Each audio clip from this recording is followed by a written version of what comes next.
two things we always have to ask ourselves before we just kind of jump into hiring someone else. And the two questions are around capacity and utilization. I mean, you have to understand, are we actually at capacity? And now capacity could be limitations in terms of space and rooms, and it could be providers. It could also be of like equipment as well. So those are things that I would definitely assess first. And then, of course, the last interview that they're going to do with me is an injection interview. And a lot of people don't do that. And people will lie to you. They will lie to you about their experience. They will lie to you about how many years they've been doing it, or how many patients they've seen, or how many procedures they've done. And the needle doesn't lie. The needle in your hand does not lie. So I know it's expensive to do an injection interview, but it will save you so much time and heartache from hiring the wrong person.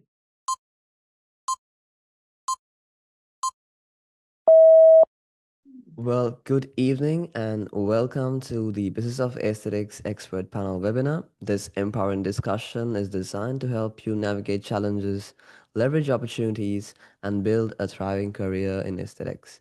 Thank you for joining us, and a huge thanks to our panel of renowned industry leaders for being here. Tonight, we'll be sharing actionable strategies, best practices, and valuable insights to tackle the unique challenges aesthetic professionals face today. Let's also give a warm welcome to our panelists, Jessica Hunter and Sonya Ellis. It's truly great to have all of you with us tonight. Thank you for taking the time to share your wisdom and experience. Today, with our Business of Aesthetics expert panel, we'll be discussing a unique topic, and that is hiring and retention in aesthetics, building a rockstar team. So, whether you're looking to attract top talent, strengthen your culture, or keep your best team members engaged, tonight's discussion will give you practical strategies to build a resilient, high-performing staff. We'll be exploring hiring, retention, and team development insights designed to help your med spa thrive long term. So this is a live event. So please engage with your peers, ask questions, and share your reactions. We are confident you'll leave tonight equipped with actionable strategies you can implement immediately. So before we dive in, I have a question. We actually have a tip from the Business of Aesthetics, and that is, when potential patients search online for treatments you offer, does your practice actually show up, or are they finding your competitors instead? This is a major challenge for many aesthetic practice owners. You might be offering amazing services, but if you're not visible online, you're missing out on a steady stream of new patients. So the good news is there's a solution with the right digital marketing strategy, including local SEO, targeted ads, and funnel-based content marketing. You can not only attract more inquiries, but convert them into patients walking through your door. So stick around until the end of tonight's webinar. We have a special gift because this is going to be a complimentary from the Business of Aesthetics, and I can be rest assured that this can actually help your practice's online presence take you to the next level. So I'm just going to leave with that, and let's get started by introducing our panelists tonight. Our first panelist is Jessica Hunter. Please welcome, a business consultant with over 15 years of experience in the medical aesthetics industry. Jessica has worked with Fortune 100 companies and leading brands like Aladdin Aesthetics, helping practices launch, grow, and scale successfully. She's also sought after international speaker, sharing her expertise on marketing, patient retention, and business strategy at major conferences worldwide. Jessica, we're so glad to have you with us tonight. Welcome to the panel. Thanks so much. And finally, we're honored to join tonight by Sonya Ellis, a highly accomplished and board-certified plastic surgery and aesthetic nurse with extensive expertise in cosmetic nursing and patient care. Sonya is recognized for her clinical excellence, dedication to advancing safety standards, and passion for innovation in aesthetics. She's also deeply committed to mentoring and inspiring the next generation of professionals. Welcome, Sonya. It's a pleasure to have you join with us tonight. Thank you, guys. So we have a great lineup tonight, and I'm truly appreciative of each of you taking your time to be here. On your screen, you'll see the main points for today's discussion. I'm confident they'll help deliver an insightful and amazing webinar. In today's expert panel discussion, we'll be basically exploring crafting an irresistible hiring strategy, fostering a culture of growth and support, mastering retention through engagement, and finally navigating challenges and turnover. So we also have some excellent questions prepared. I'm excited to dig into them with you. And as mentioned earlier, feel free to engage with us through the chat, whether it's a happy face, a heart reaction, or a comment. We love seeing your participation. Any questions you submit, I'll do my best to bring into the live discussion. If not, rest assured, one of our podcast managers will get you your questions answered in no time. And also a quick reminder, as I said before, if you stick around till the end of this webinar, we have a little cool surprise for you. With that said, I'm going to stop sharing my screen and I'm going to start with the first question, and that is to Jessica.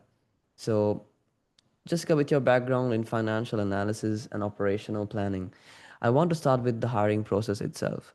With your background in financial analysis and operational planning, how can practice owners ensure their hiring strategy supports profitability so that each new role added actually contributes to the bottom line rather than just adding overhead?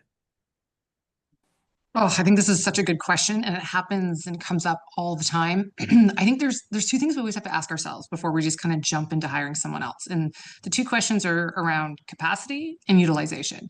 I mean, you have to understand, are we actually at capacity? And now capacity could be limitations in terms of space and rooms, and it could be providers. It could also be of like equipment as well. So those are things that I would definitely assess first.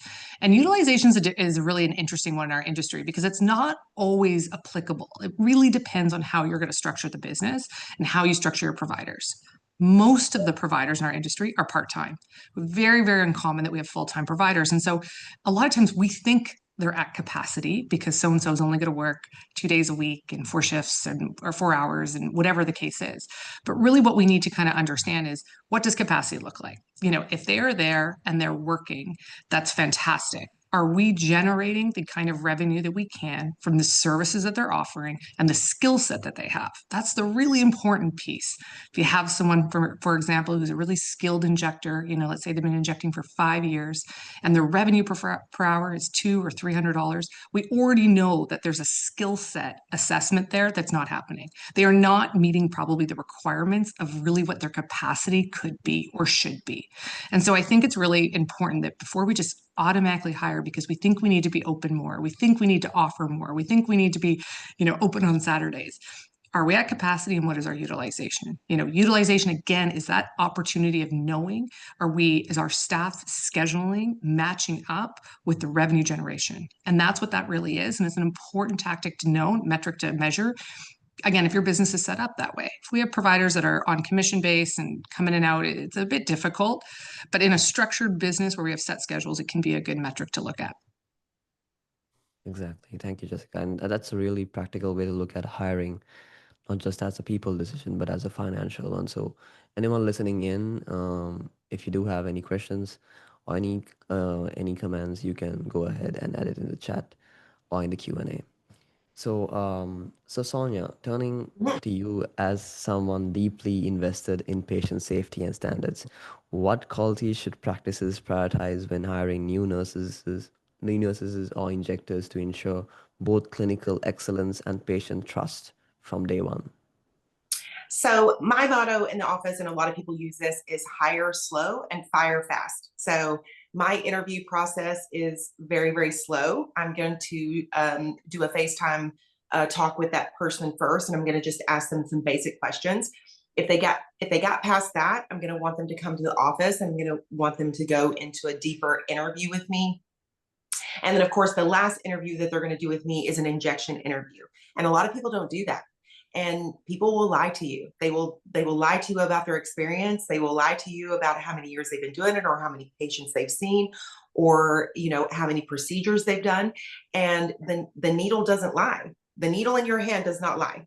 So I know it's expensive to do an injection interview, but it will save you so much time and heartache from hiring the wrong person. So my injection interview is the last thing that they do. And in 5 years, only 3 nurses have made it through my injection interview. So it's important. You have to do. It's expensive, it's important, it takes your time, it doesn't matter. It's going to be a waste of your time anyway if you don't do it. Exactly. So I guess those are some excellent points, and I think it's hiring for values and standards. Yeah, and I've So actually, one of our laser technicians that lied on her resume. We got her into the treatment room, and we fired her that day. I mean, she could not do what she said she could do on the resume. So I don't think this happens in nursing in general. I mean, I'm sure it does, but it definitely happens in the aesthetic world because people are just so ravenous to have that job. They'll just do anything. So just do your due diligence is all I'm going to say on that. exactly.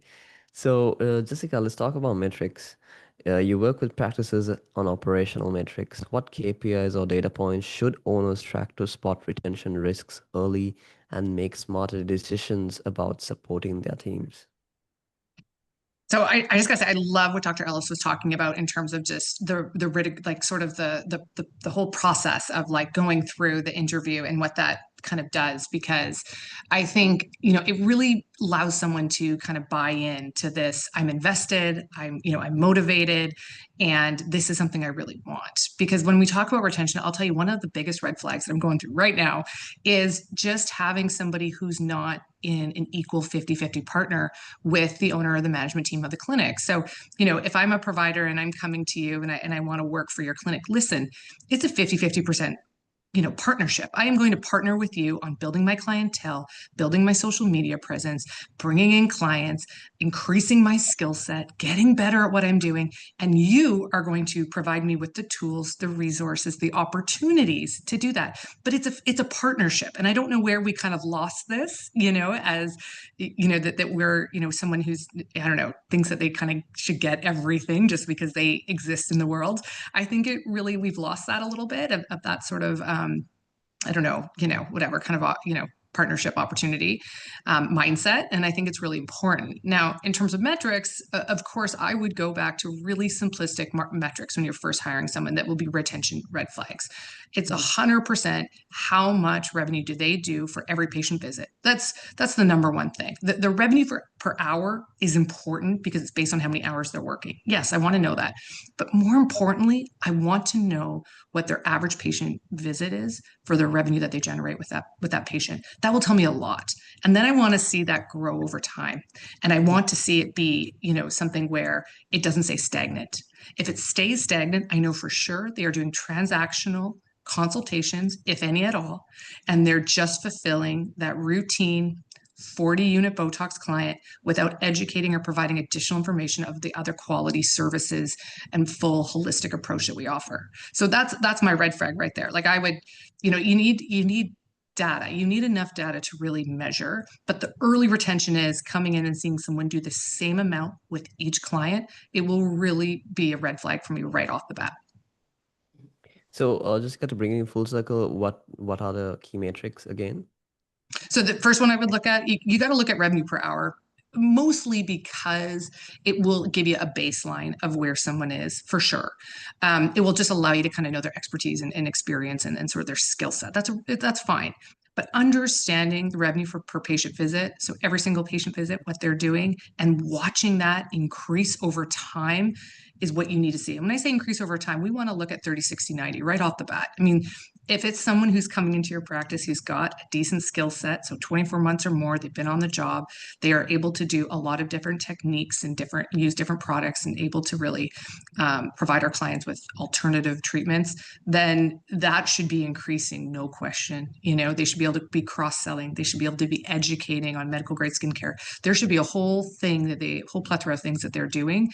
And if that stays really stagnant, I know they're transactional, and I know that they're just doing transactional treatments.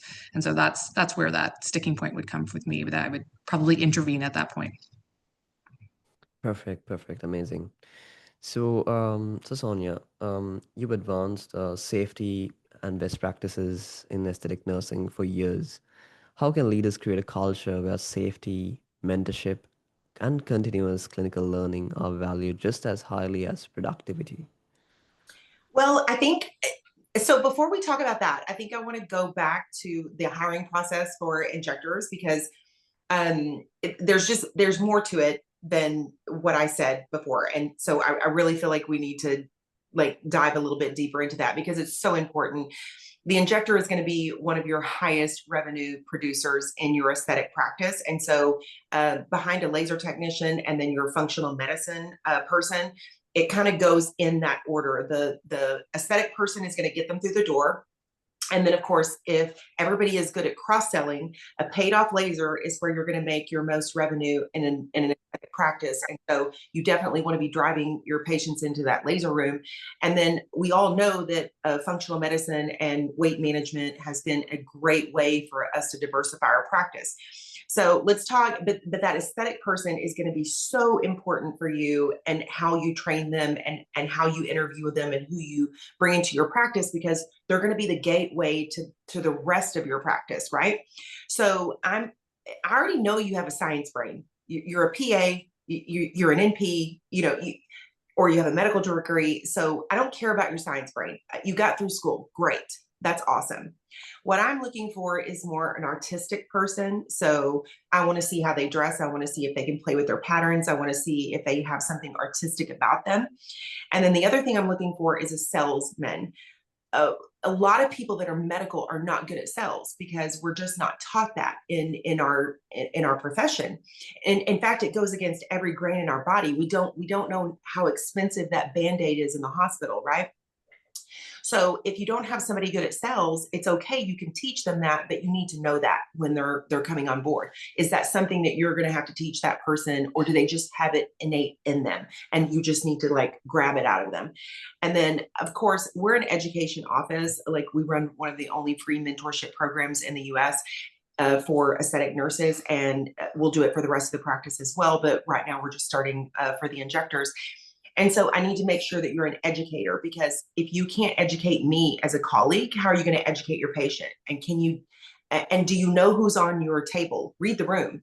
If you're talking to somebody who's a little bit more science driven, you're going to use different words than if you're going to use just like, somebody who's just their eyes are going to glass over if you start using technical terms. So can you change your sales technique, and can you change your education form based on who is sitting, in your room at that point in time? Because it's very important.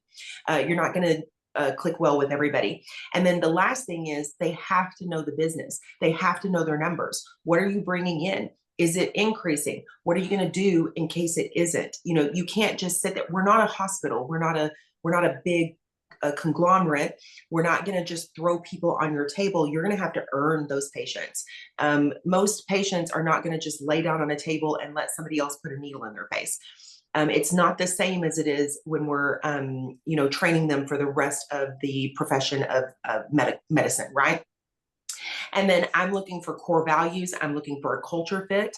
And then I prefer at least 1 year experience just because of where I am. It would be like leading the lamb to the slaughter, because my girls are just so smart about all of this stuff. I would never start a brand new nurse in my office because it just wouldn't be fair to her.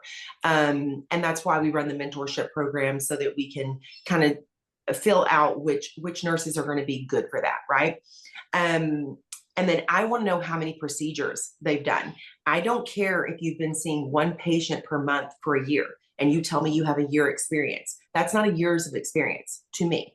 And so I'm looking for about 1,800 procedures of filler, and I'm looking for about 1,300 procedures of neurotoxin. That would be my, that's kind of my average is what I'm looking for if somebody's going to start in my practice. That doesn't mean that you have to do it that way. I'm just saying it's better if that's happening.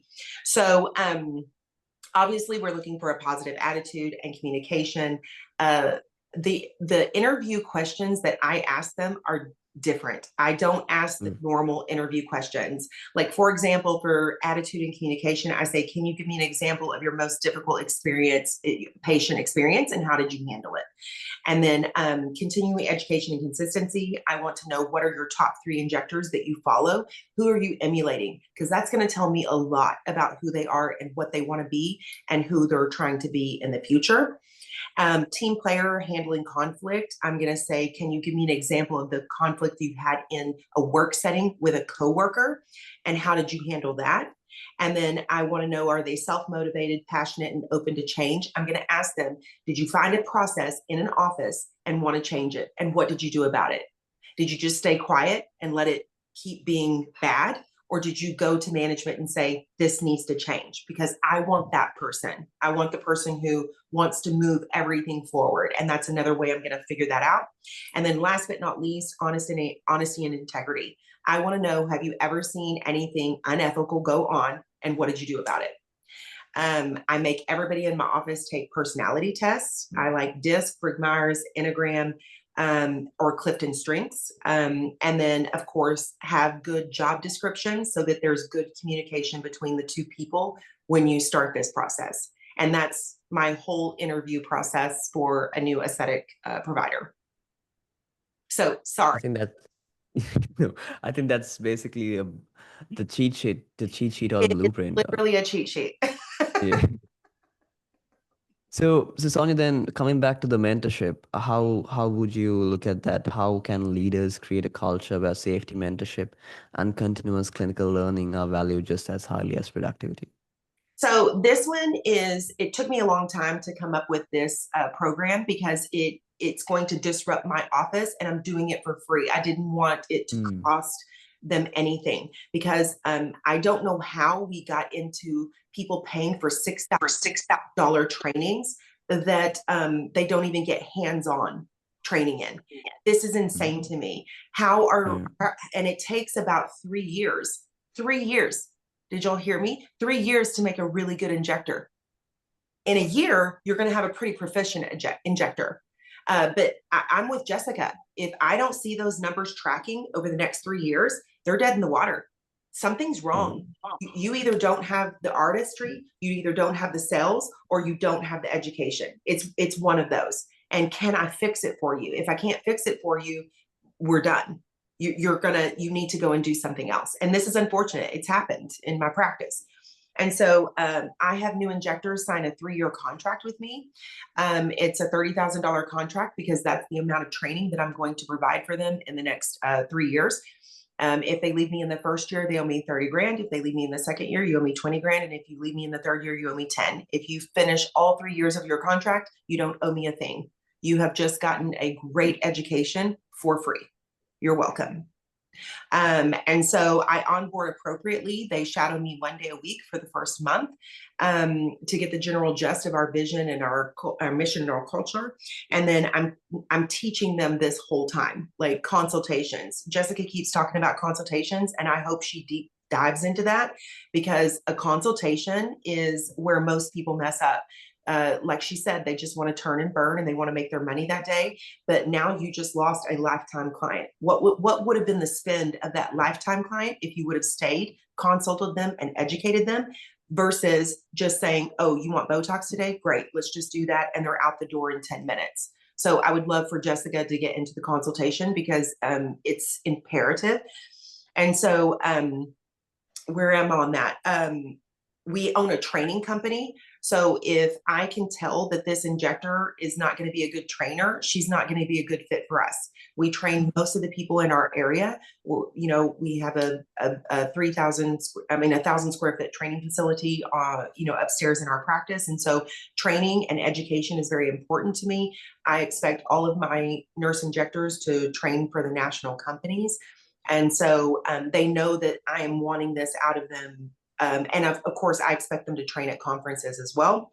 And then they get CE funds. So most nurse injectors have to pay for their own training. We give them a certain amount of money per year in order to train with other people. Yes, I'm going to provide you a good training, but it doesn't mean you have to do it my way. I don't mind if you go out there and you see how other people do things. And if you want to come back and create your own style, as long as the patient is safe and you're getting good results, then that's all I care about.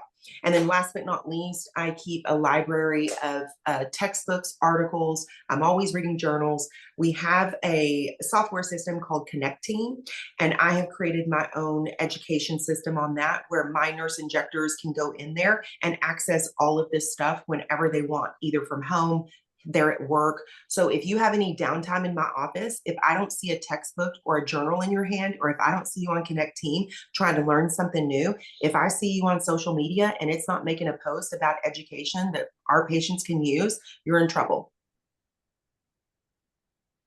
Exactly. So there's that. That's some great, yeah, that's great, some great points. Jessica, would you like to add something with regards to consultations? Oh my gosh, I just loved everything that just got said. Um, oh man, okay. So I think first and foremost, just reiterating on this fact that the personality test is such an interesting thing, because I think when you're looking at the people that are in your clinic, med spa practice, whatever, right now, they are care providers. We are service care providers. And by nature, that's a lot of like, green energy. I want to provide, I want to care, I want to nurture. And, it's not inherent to have this sort of extroverted, I'll use the word educate, since nobody wants to use the word sales anymore in our industry. This idea that you're allowed to ask permission about, is there anything else you'd like to know about today? What else are you interested in? What else bothers you? We have in this industry now such a plethora of options and so many things. But the reality is our prime demographic is 43 to 62, of these prime age females that are just there saying, help me with all the things. I just don't know what the things are. I just don't know what the things are.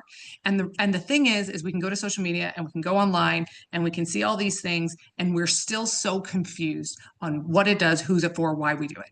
And that is where the consult, I think, has changed so much over the years. When I think about 10 years ago, we would go into a consult and say, what are you here for? How can I help you? And it's totally different now. It's really about, the first thing is having the tools in the practice to allow someone who's not inherently maybe great at asking those probing, really deep questions about trying to find what maybe your issues or your concerns are. So having them have that tool, and that tool is really good, thoughtful questions. That's what it is. And then it's stop talking. That it's stop talking, because the patient is there, or the client, or whatever you want to even say, is there, and they want to tell you what they're struggling with. Because now it could be so many different things, and we have all the solutions. We truly do. And we want to pick and choose the best things that are relevant to them. But we also need to ask the right questions and engage with them. And it starts with the tools. So if we are intaking the clients and allowing them to fill out a roadmap that we can then use with our first meeting with them, and someone, hey, me, Jessica, as a nurse, who maybe doesn't have that inherent sort of salesy personality, has a roadmap and questions that I can sit there and ask and engage and have something to follow. I mean, that's the piece I feel like we're always missing. We have these sort of ad hoc, let me sales train you, let me, and it's not to say that that can't be helpful. I think it can be. But I think if you don't have the tools in place and the protocol and the sort of systematic approach to how you engage with clients, and then you stop talking and you allow them to show you, point to you, express their concerns, and then, have a really thoughtful approach to it. And the thoughtful approach is a holistic 360 approach. Here's what I would address to do this. By the way, I'm going to use the words of these wrinkles and fine lines. And I want to obviously replace volume. I want to bring you back, and I don't want to use words like, I don't even really want you to use anti-aging. I want to, we could do this, and this would make you feel, like you did 10 years ago. This might make you just feel more comfortable and confident in your skin. This is what, and you're trying to address that emotional response that they're giving you right now. I feel uncomfortable next to my girlfriends my age. I feel inadequate. I feel unattractive. And what you're trying to do is you're trying to address the things that you can address here and now today. And that is always by making better, and maybe making more, and making them more comfortable, and maybe making them more confident. Because what's really difficult to do is physically change somebody in a non-invasive procedure overnight right now while you're sitting in the room. but you can improve on it. You can improve how they feel about it, which is the most important thing. So without going into the whole rigor of a consult, I think those are the first things. If you don't have a tool and a roadmap and a systematic approach of how you do it to give your nurses who aren't inherent salespeople, they don't know the questions asked. If you haven't done that, you're not even close. You're not even close, because sitting them down for a half day sales training of this is what you got to do is not going to be helpful for long-term success. You need to give them the tools. They're used to protocols. They're used to procedures. And so we want to give them the tools to be successful. And then we want to actually allow them the opportunity to practice and feel comfortable with it. So it's second nature. We want to hit on emotional responses, and we provide solutions by educating what we have available to them. That's really in the really quick summary kind of outline of what do I do. But I think, it's this idea that we think that we're always selling, but we're not cold calling. These people have walked into our practice, they're interested in what we have, but they do not know what they need. And so I want us to think about it more as, of course, educating. We are just educating on the solutions for their issues, concerns, or problems. And I think it's changing that mentality of how we approach things, for sure, because they're going to go online and they're going to find stuff, and it's not going to be correct and it's not going to be accurate. And I think that's part of it. So I don't know if that was enough detail, but that is absolutely how I'd start their approach. I'd start it with the roadmap every single time. No, it's Exactly. perfect. Started with And our rule in the office is if I catch you selling something to the patient that they don't need, oh, you're in so much trouble. So if you're selling authentically, it shouldn't be hard. The patient, It's not hard. the patient actually needs it. So like, just sell it to him. And what woman doesn't love a to-do list? Women love a to-do list. Yeah, I totally agree. And I think it's also this idea of like, listen, the first time you talk to them about something, yes, they might not be ready to do halo treatment today. That's totally fine. But you know what they're going to keep thinking about?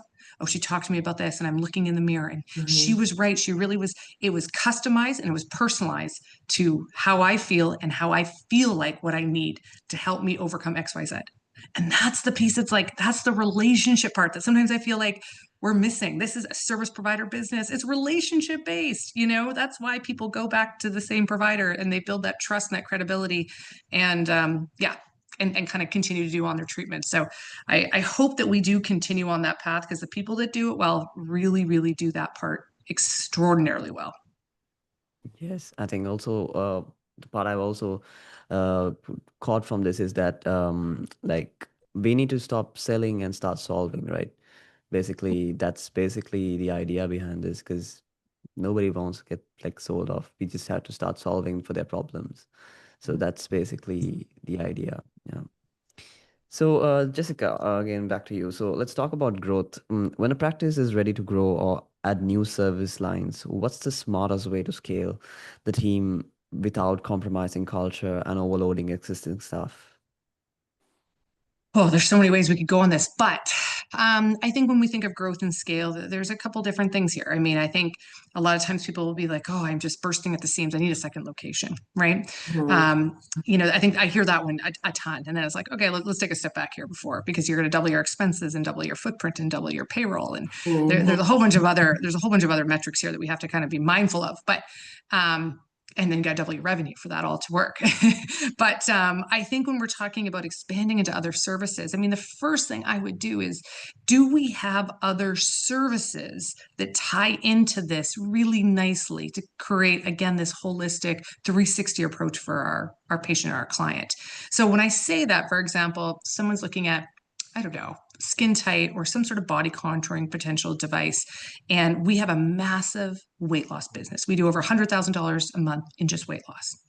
That might be a really nice opportunity to assess something like that when we have a need for it. Okay, that makes sense. Now, if we just want to go and purchase another device, which I hear every single month, is, this new thing is out, or there's a last minute deal, or it's a quarter deal, which is always a deal.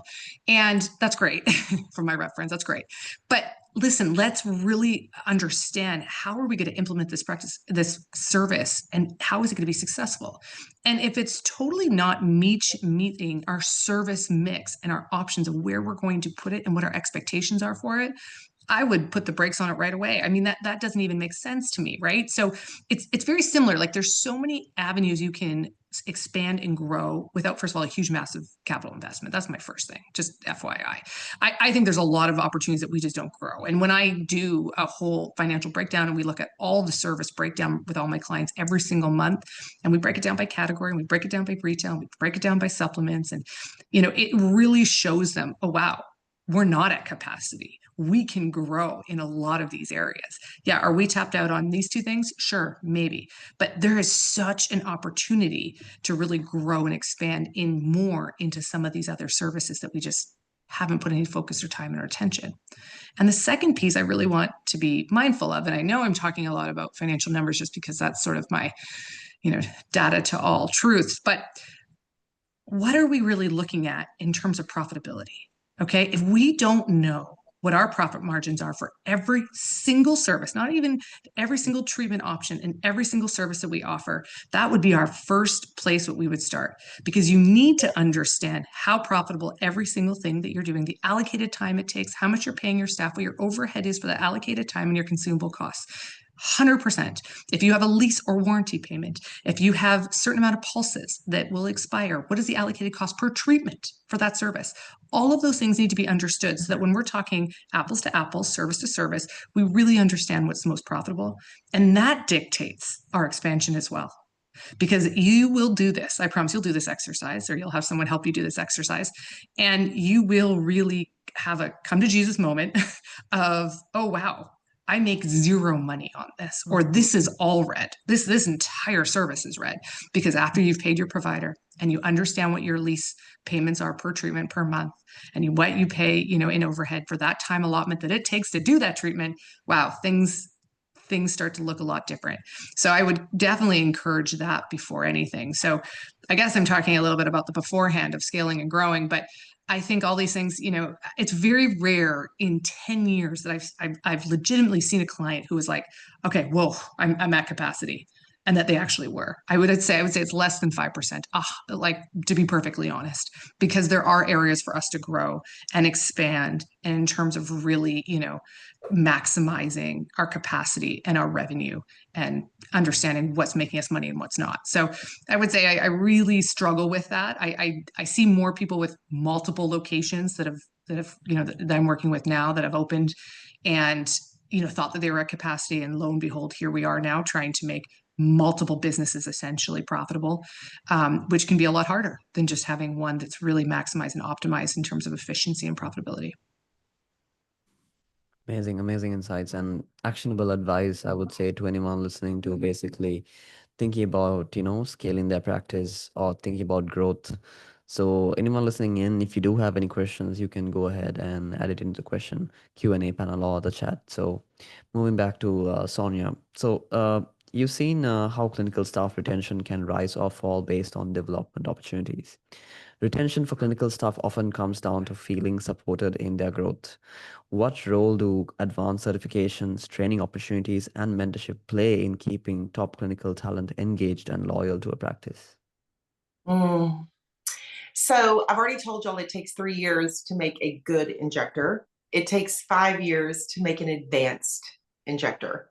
So, I mean, that is a long time for, somebody to hold, and that person's going to be in your practice for 5 years, and you have to keep them happy, and you have to keep them motivated, and you have to, make sure that they're, on that trajectory to become what you want them to be. And this is why all of us are just so frustrated, is because everybody wants to get into this industry. They stay for about a year, 3 if you're lucky, and then they want to go and start their own practice because they think they're, the shit at that point. Sorry, didn't mean to cuss the podcast. And then they go out there and they start their own business, and they're like, oh no, like, This is hard. They're never going to say it because, they're too proud, but like, they're crying in bed at night going, why did I leave? Like, I had it so good, right? So this is how, and so I can't tell you that if you do these things, they're going to stay, because we are having a pandemic of this in the aesthetic industry. But these are the things I have had both of my nurse injectors, they are out of their contract. They can leave me at any time. They can do whatever they want, and they're both still there at 5 years. They are both advanced injectors. They're both, trainers with international companies. One of them likes to get on podium. One of them doesn't. That's fine. One of them likes to be in private trainings. The other one likes to get on the podium. I don't care, as long as you're educating. That's all I care about. And so, I usually have quarterly meetings with my injectors, and those are just like, I have monthly check-ins, but those are like more informal, like just how you doing? You need anything? Like you want to check in monthly, but very informally. Quarterly, you want to really get into the nitty-gritty of it. How are you feeling? Are you feeling supported? Are there any complications that you had? Are there any techniques that you feel like you need to be stronger on? And this can go for your laser technicians, your estheticians. It doesn't matter. Like, I need you to know I'm giving you the aesthetic side, the aesthetic injector side, but I need you to know this can go for anybody in your practice.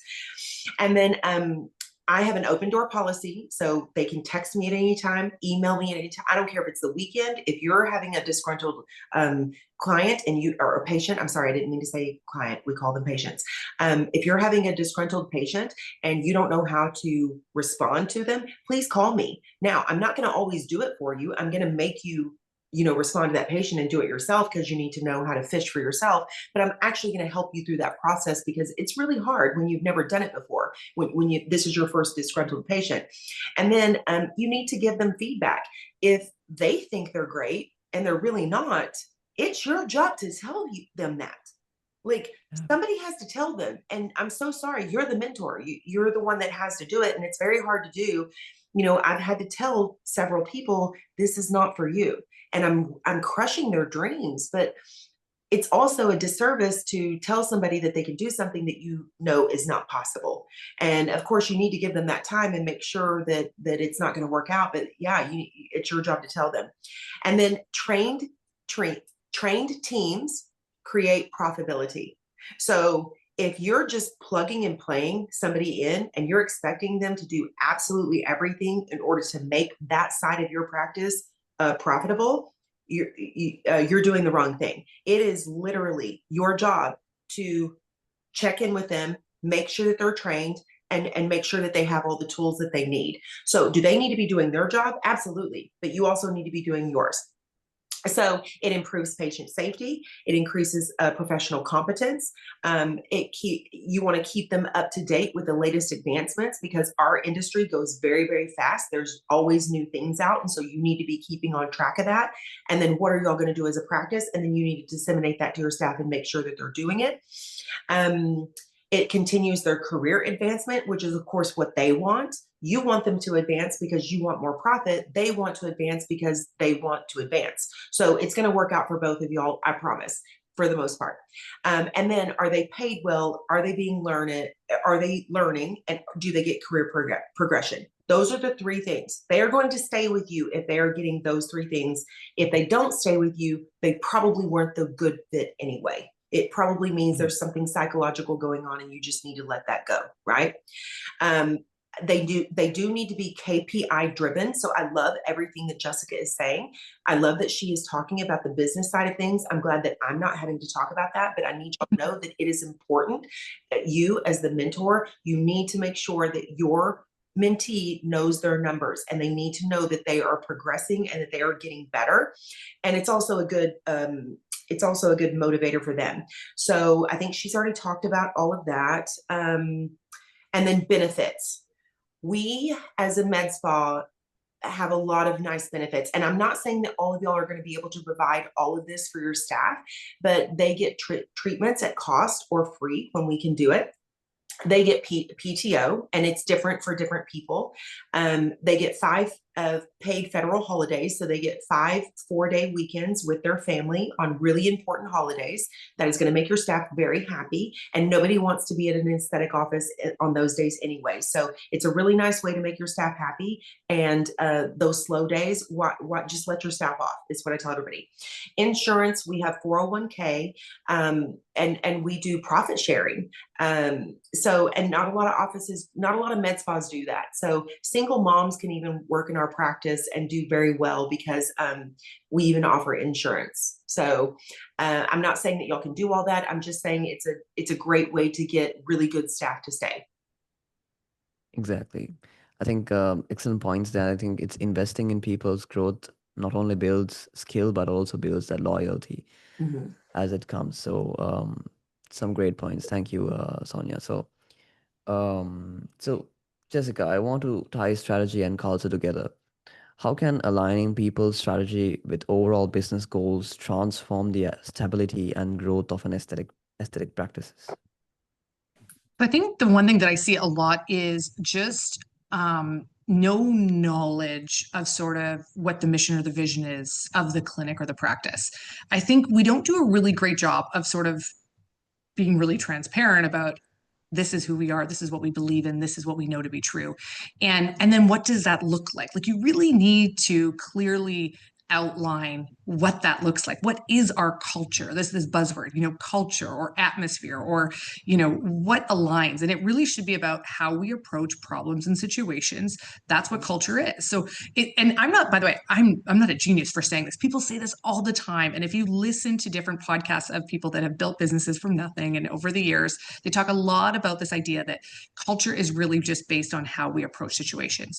And so I think that's the very, very first thing is really, when we're onboarding someone, which I could talk about all day long about how crappy we are in history of onboarding someone, what that really needs to look like. And it's not corporate, by the way. It's how we want to do it that fits the best of our practice. But it's also just that opportunity where we get to really share with someone, this is who we are. This is what we believe. This is how we deal with situations.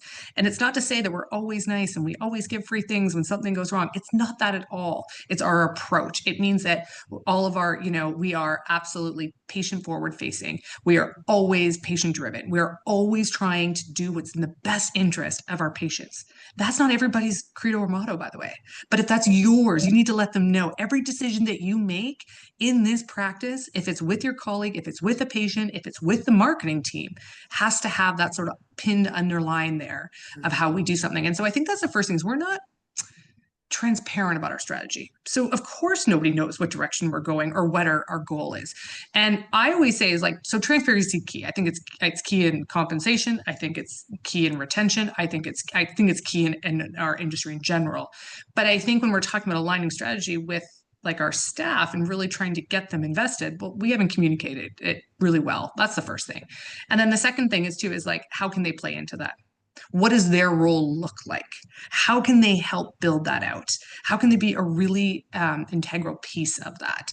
And so that is our job to kind of tell them, we want you to, we want you to do this, and we want you to be a part of it, and we want, you to make decisions and on your own and give you sort of that power. If there is something that happens in an adverse event or whatever it is, can we empower somebody that has that knowledge base and skill to make a decision on their own based on how we approach challenges and difficult things, because that's how you build culture. It's about that trust and sort of that, kind of partnership that you're building with the team and allowing them as mature, successful, smart adults make really good decisions based on the culture that we've kind of defined. So I think that that's the one thing, when we're talking about retention and stuff, you hear a lot of people just say, oh, it just wasn't a right fit.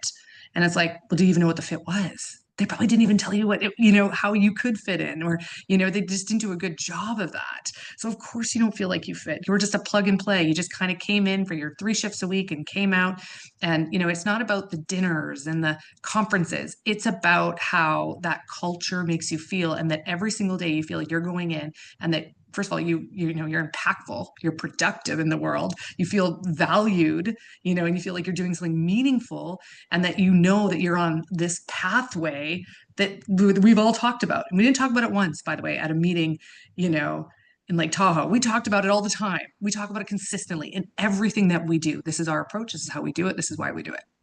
So that, I don't know, that's a really, long-winded answer about strategy and culture, but I think that's sort of the missing piece sometimes. And when you see these, to Dr. Ellis's point, where she's got long-term staff, I guarantee you that culture is embedded in that clinic every single day about how the decisions you make, how you treat patients, how you treat others. It's already known. There's no guessing with it. And that's what keeps people really, tied to something and loyal to a practice and an owner and their colleagues.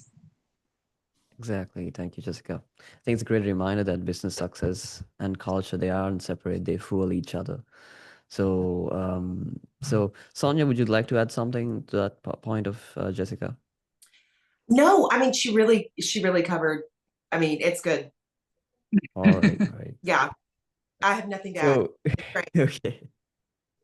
So, so before we move to the next few questions, I want to pause and share something valuable with everyone here. I think earlier, if you were listening in, I did mention there's something, a complimentary gift to everyone joining in tonight's discussion.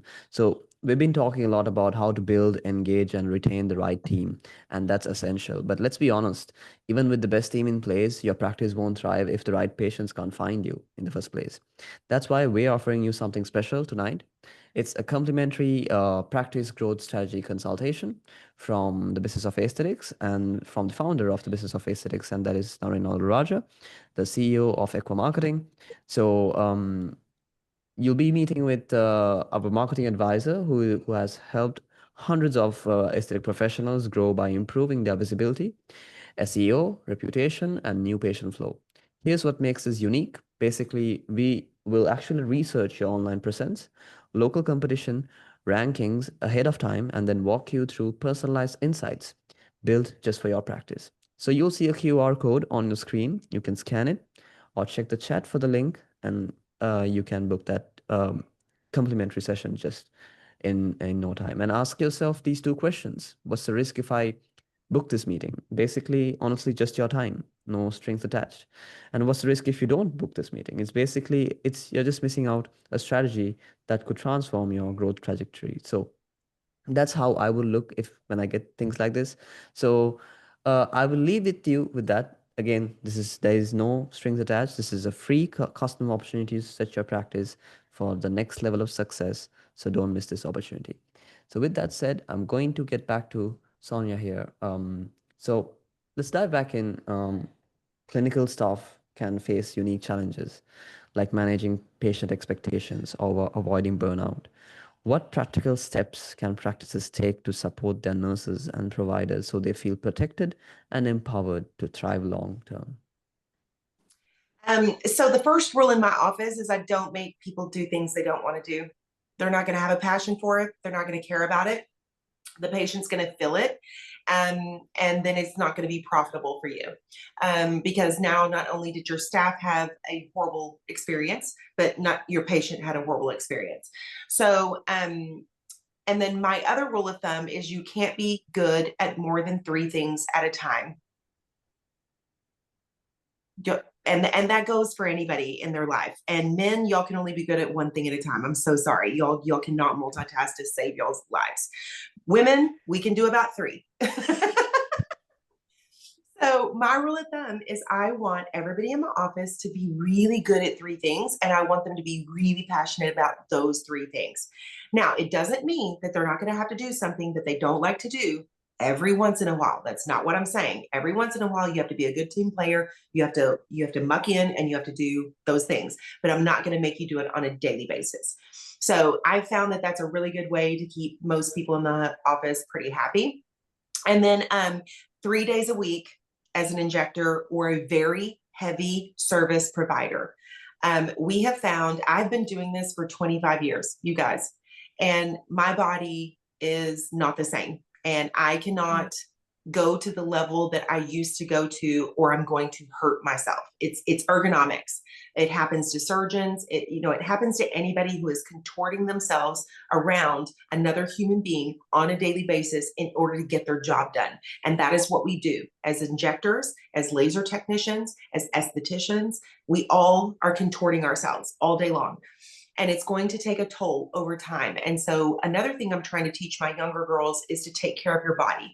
And you cannot do that much in a week. Like, so if you're only I see 24 to 36 patients a day. Therefore, I do 2 to 3 days a week. That's all I can do. I am seeing what most people see in 5 days in 3 days, but I'm getting those rest days in between. And that's what I need in order for my body. I'm getting a brachioradialis tendonitis because these 3 fingers don't stop moving unless I'm asleep, and she's only asleep for 5 hours. So it's not enough.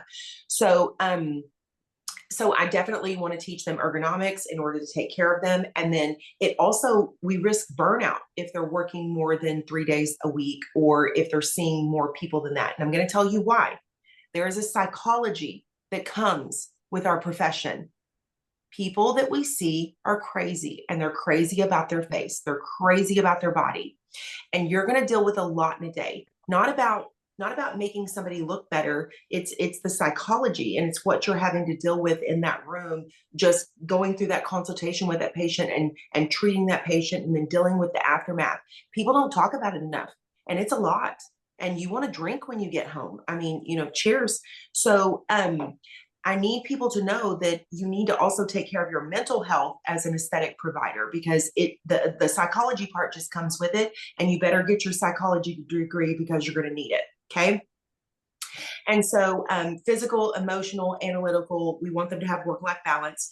I've already talked about ergonomics, sales, psychology, technical skills. Okay, so team building and volunteering. Another way that you're going to keep your team in line and with you is you need to do team building exercises. We do sometimes candle making. We go to the gun range. Sorry, we're in Texas. Sorry, everybody that's, East and West. Sorry about that. But we're about to go bowling tomorrow night. And then I like my team to volunteer. So I either want us to give blood, or I want us to clean up a highway. I feel like serving our community is very important, and I feel like not enough people do it. And it's a great team building exercise. And so you don't always have to be putting drinks and food into them. Sometimes it's okay to go and donate food at the local homeless shelter, or serve food, or do something like that, of that nature. And then regular feedback, coaching. We've already talked about this. And then Jessica, back me up on this. Keep good records, people. You need records. You need to write stuff down, because look at Jessica laughing. She knows. Like I hate it with this. So records are very important for you in case you want to promote somebody, which is best case scenario. Mm-hmm. You can sit there and say, girl, look at what you did, or boy, look at what you did. It's great. Or you need those records in order to say it's done. Like this is now, it's run its course, right? So a lot of people just let things go. They don't write things down. They don't date it. They don't meet with that person because it's all uncomfortable. And I get that. I understand that. Mm-hmm. But it's going to be way more uncomfortable on the backside. So just do what you're supposed to do in the beginning. It's going to be a lot easier for everybody involved. Exactly. That's for me. So Jessica, would you like to enlighten us about the records? Oh, I mean, I just couldn't agree more. I've had so many situations where, we had someone left and, Mm-hmm. sue my client, and not that it's always successful, but it sure is long and tedious and painful. Let me just say that. And, yeah. So first and foremost, the one thing I would say about the reviews, and it's so nice to hear that you do that. You do quarterly reviews. I think a lot of my clients will always say, oh, I talk to them all the time. I see how they're doing. I check up on them. That is absolutely, listen, once a week, it's that quick huddle. It's the quick, how are you doing? What else do you need to be successful? How can I help you? It's those quick questions, right? But once a quarter, you sit down, it's dedicated time. They know what's happening. They know in advance. I love giving them the questions beforehand. Here are the 8 to 10 questions we're going to talk about. I want you to think about it for a week before we sit down. And every single time when I do reviews for my clients, these questions, you guys, are all filled. They've got the piece of paper printed out. It's double backed. They're there. Do you feel like you're compensated fairly for the role that you do? What else do you need to be successful in your role? How do you interact with your colleagues and your teammates? Where are there any challenges or issues? What do you think you're really great at? You want them to think about these questions, and then they sit down and you're prepared, they're prepared, and everything is recorded, and you record this conversation. You ask them these questions that they've already written down, and then it's all electronically done. And by the way, the other piece of this is then productivity measures. So you ask them anecdotally about how they're feeling in their role, and you match that with actual metrics that show performance and productivity, I call it, metrics. And by the way, this is support team. This is your providers. This is your social media girl. This is everybody. They all have their own KPIs, key performance indicators, in case we don't know what that is. And they're just metrics that are relevant to their role to measure success, growth, and development. That's all they are. But they allow us to have something to track. And I feel like we're always talking about them. They're like these mythical sort of metrics, and they're nothing other than that. They just allow us to know if someone's growing and getting better, or if they're not and they're staying stagnant, or if they're decreasing. And so you want to tie that with these questions of how are they perceiving their role, their responsibilities, and their position within the clinic. And then to Sonya's point, this is all documented. This is all done. Bing, bang, boom. This was what happened on October 29th, 2025, right? And everyone knows. And by the way, you sign off on it. Okay. And you do this every quarter with your whole team. No question. No question. Okay. And it can be you as the owner, it can be someone external. That's fine, but it has to get done. Has to get done. So yeah, couldn't agree more. Save your bacon big time. Yep. And I will say, we had some employees that were not on the right trajectory, and we were able to turn it around. Totally. So I don't want people to think everybody's a lost cause. Not everybody's a lost cause. Like we've been able to turn a couple of things around that we didn't think we were going to turn it around. So you don't want to give up on people too soon, but like you do need to know when to hold them and when to fold them. But I think giving them that time and that space to have that conversation, you do find out a lot. You're like, oh gosh, I didn't realize you were dealing with this with your mom, and no wonder you're late every day. And okay, there's some things here that are like, this is making sense, and so what do you need to be successful in this role to continue? Oh, you can't start until 10 o'clock on Monday, Wednesday, Friday, because you got to take her to the hospital for, okay, great. I just needed to know that, and that might have just solved your dilemma with this person for the last 2 months that you didn't even realize. But it's that time and that dedicated space for you guys to have that really good conversation and come to solutions. So absolutely. Amazing. We do have one question from one of the registrants early in the morning when they registered with regards to employment contracts, that I think Jessica could basically share some insights with regards to this. So employment contracts in aesthetics are evolving to include things like social media expectations, non-competes, and even education reimbursement. From a business management perspective, how can practice owners structure these terms in a way that protects the practice while still feeling fair and motivating for employees? So I'm going to tread lightly on this one. I recommend to all my clients that they do have counsel that would do all their contracts for them. By the way, if you're doing your contracts from ChatGPT or something, you need to stop. You need to have a lawyer, pay a little bit of money, and get some legal counsel on it, because all of these issues are constantly changing, and they're state by state, and they're all different.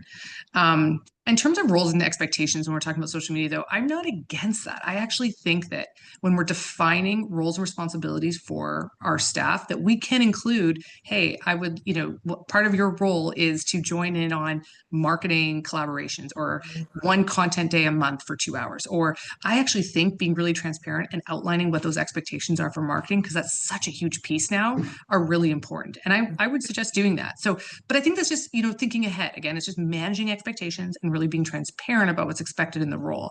And then contract wise, yeah, it's really a lawyer question. I'm not going to dive too deep into it. It's just not my level of expertise.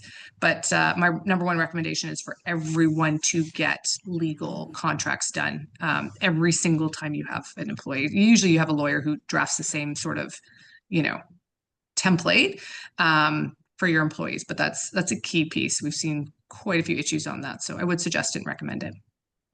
Yeah, we have separate contracts, job descriptions, and offer letters for absolutely every single person that works in our office. So the front office, offer letter is going to look different than, a provider's. And of course, an injector is going to be different than a laser technician. So I just tell everybody, you want that offer letter, because that's where the rubber is going to meet the road, and that's when things are going to get real for them. It's not a contract yet, but things that they weren't telling you before are going to come out when they get that offer letter, because it's now something that they have to sign. It's not anything that keeps in either of you in any kind of like legal turmoil, but like there is something about having to sign your name to a document that makes people get to the real. So I do like offer letters first, because it weeds out the ones that aren't serious, or, they're not telling me things that they should have told me before I wrote that offer letter. And then of course the job description, that one is serious. I tell everybody, have a good job description, make it very robust, and make sure that your employees sign that when they're onboarding. And then, of course, the contract. And the contract's going to be different for different people. Like an injector that I just hired recently, she has more experience than what I'm used to. She got through my injection interview. And so instead of a 3-year contract, she's only on a 1-year contract. So it's like everything has to be different for every single provider or person that you hire in your office. And so, and I agree with Jessica, we have a lawyer on retainer.